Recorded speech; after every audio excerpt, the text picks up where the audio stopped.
All right, we're back, and now we're going to do another 3-in-1 video for the category chart organization tasks in the listening section of the TOEFL IBT exam. With this video, we're going to combine the strategy for answering, the tricks and the traps, and the master skills.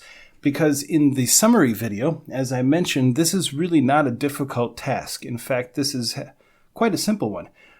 Really, all you need to do is make sure that you take good notes and make sure that the way that you take the notes, that you can just look at your paper and the way that you write the notes will cause you to remember everything that they spoke about. So that's why I mentioned sometimes not only taking good but also effective notes, because you could put a lot of information on a piece of paper, and if you can't make sense of what that information is later, then they're not very effective. So you need to take effective notes. If you need help with that, I do have links throughout this lesson and also in the very beginning, in the introduction to the course.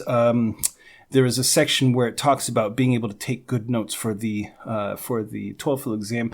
And so throughout this lesson and also throughout the various other places in the course here, the TOEFL Excellence course, there are links to a note-taking course that will help you to improve those skills. So as far as the strategy, taking notes when you're fulfilling the task, in other words, when you're actually doing the task of putting the answers into the correct category, first, as you're reading through the answer choices, there will probably be some answer choices where you know the answer right away. So don't waste any time. Just put those into the correct category as you're reading through. Then for the ones that are left over, use your notes to find the correct answers.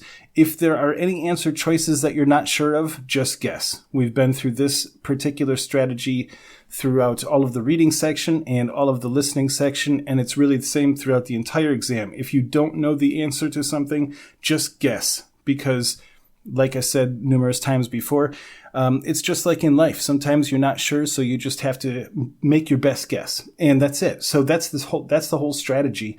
As far as the tricks and the traps, there aren't any. Well, at least there aren't any tricks. In some of the question types throughout the exam, there are definitely some tricks that they purposely try to trick you just to make sure that you're paying attention and that you have a high enough level of comprehension. But with this one, there really aren't any tricks. The only traps are similar to other question types in this section: not paying attention to the listening file when it's playing because you don't have the ability to go back and play it again. So that's the biggest one. Overthinking it, I mentioned, quite often that you really just have to trust your instincts. If you're not sure about something, you're not absolutely positive, just trust your instincts. So don't overthink it. And then the one trap that's unique to this question type is trying to listen for categories when you're taking notes. Now, the reason I mention this is because if you're going through this course, or if you're just watching this one particular video on YouTube, you might think, oh, great, now I have to listen for the categories when I'm taking my notes. You don't have to do that. So that's because there aren't going to be any separate categories that are different than the supporting details. Okay, so each listening file, and this is also this question I mentioned before in the summary, this one is always going to be with the lecture. So with each lecture, there's a main idea, and there's supporting details, and then there are examples to those supporting details. So the categories that they're going to use are almost always going to be those supporting details. I showed you in the examples of the summary video. If you haven't watched that video, like if you're watching this on YouTube and you haven't watched the summary video, that will show you some examples. So you really, the categories are the supporting details, almost always. And if they're not, it's going to be something pretty easy. So really, taking effective notes. So I mentioned before that there are links to the course. Here's a link right here. Okay, you click it, it takes you right to the course. Like I said, this is not a course by TOEFL Excellence, but it's a course that I think will be very beneficial for you. If that changes in the future, as far as what course I link to, I will make a note and I will do an update video about that. But for now, this is the one that we're using. I think it's a very good one, and so that's why I use it throughout the TOEFL Excellence course.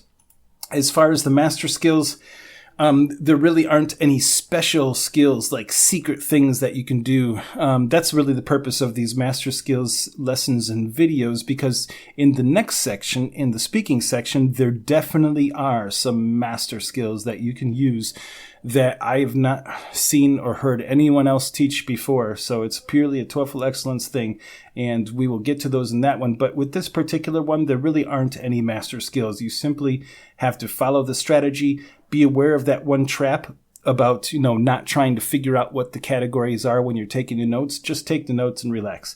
And as always, if you're not sure, just guess. That's it. So really, there aren't any specific master skills. The only trap is that one about, trying to figure out what the categories are. Don't worry about it, because this is not a difficult task. And then the strategy, just take good notes. That's it.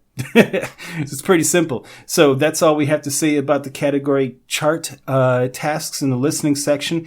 There is one more question type that we will talk about. In the TOEFL Excellence, I refer to it as the extra question type.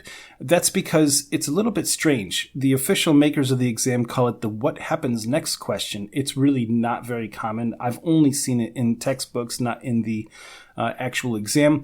But we will talk about that in the next one, just because I like to be thorough. But that's it for this one. So we will see you in the next lesson. Have an excellent day, and we'll see you then.